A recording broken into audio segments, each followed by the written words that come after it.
Jed York spoke today privately for about 20 minutes, and there were 8 beat writers there. I filmed it. You watched it. What did you think of his performance?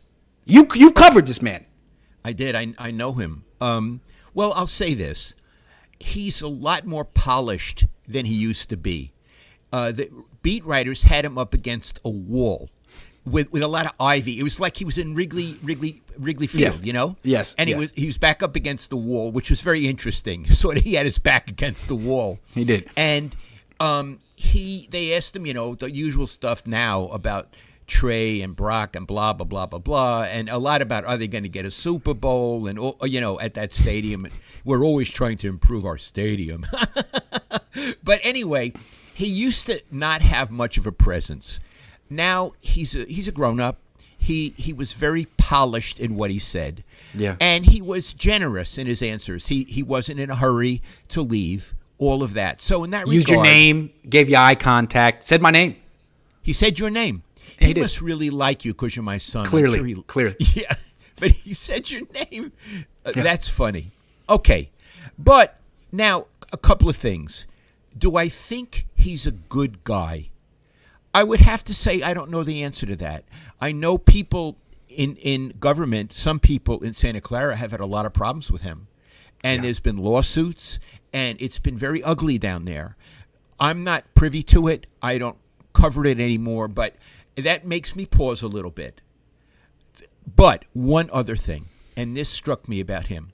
He was very comfortable standing against that wall. He was very content. Mm-hmm. And people asked him, well, or maybe it was you. You haven't won a Super Bowl, but, how do you feel about that? Was that you, Iggy? Maddie asked it first, and I said, do you guys feel you have a championship formula here, or do you need to change something to get over the hump? And he didn't answer. He gave a bunch of words. Yeah, but what he meant was, we're doing okay. We're doing okay, Yeah. So We're in the mix every year. We're in the mix every year. Yeah. And so he seems like a person who's happy to be in the mix. Yeah. Compare him to Bill Walsh or Al Davis. Yeah.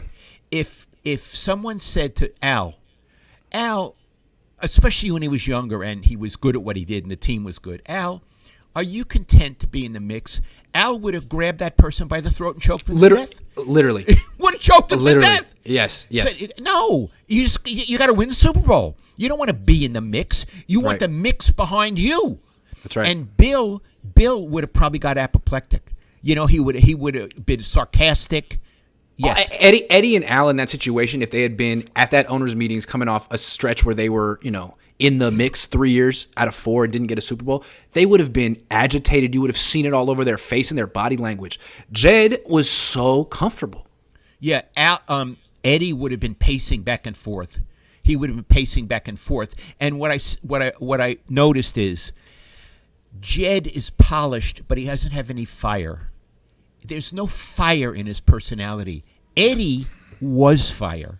Right. Al, they light a torch in his honor at every game for the Raiders. That's right. Yeah. Al was fire, and they literally have fire.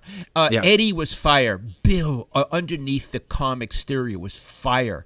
This kid, he's happy to be in the mix. So I don't know if that's a criticism of him. He's an easy bake oven.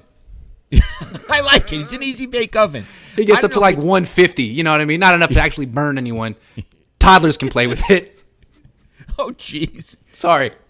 Anyway, I notice it about him. And frankly, I kind of admired. I didn't like Al Davis. He was impossible to like him. He was, oh, God. But I admired how Al was so passionate, and I admired how Eddie was so passionate. Eddie, I told you one time they were in New Orleans and they lost a game.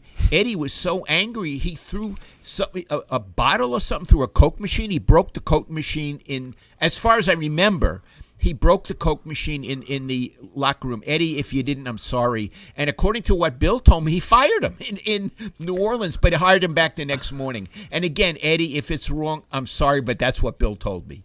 So I love the concept of owners who have fire. Because it's always like, how do you evaluate an owner? You know who else has fire? Joe Lacob.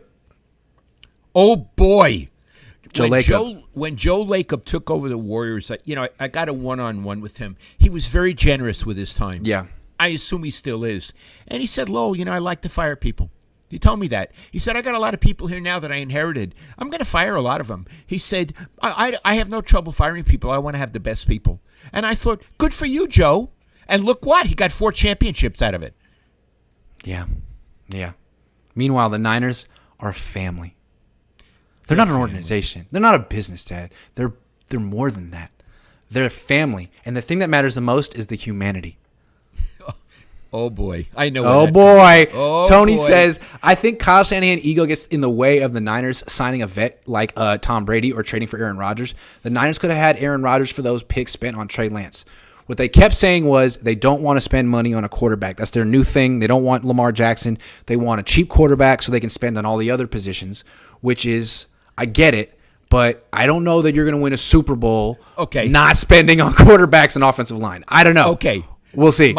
My friend Artie Spander, he's a retired sports columnist, very famous. He has a good line. He says, in 2 things you get what you pay for, in athletes and in wine.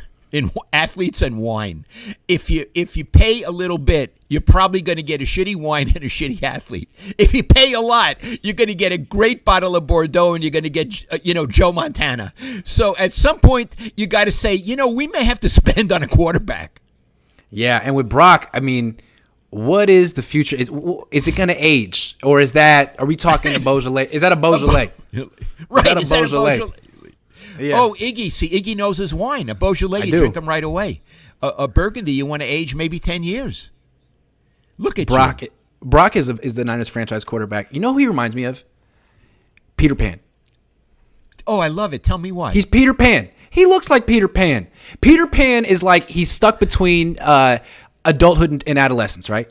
He doesn't want to grow up.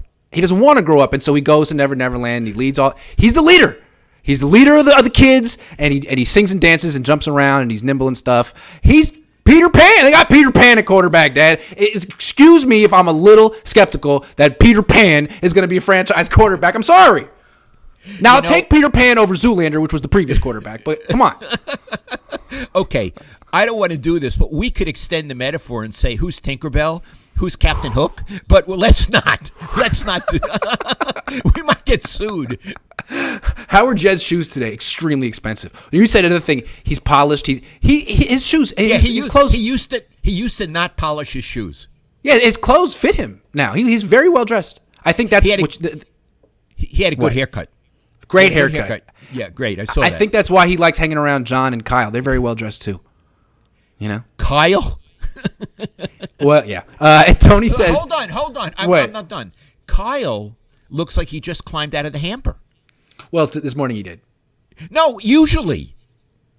Yeah, it's true. I guess when they go out, they wear like designer stuff. But you don't really see it like that. When I see them on TV, he looks like he just climbed out of the hamper. It's true. Tony says, F being in the mix, get rings, sheesh. Tell it to Jed. He's making money. Matt says they changed the rules so you can use 0 as your jersey number. Armstead should wear it for the Niners for the amount of sacks he got last year.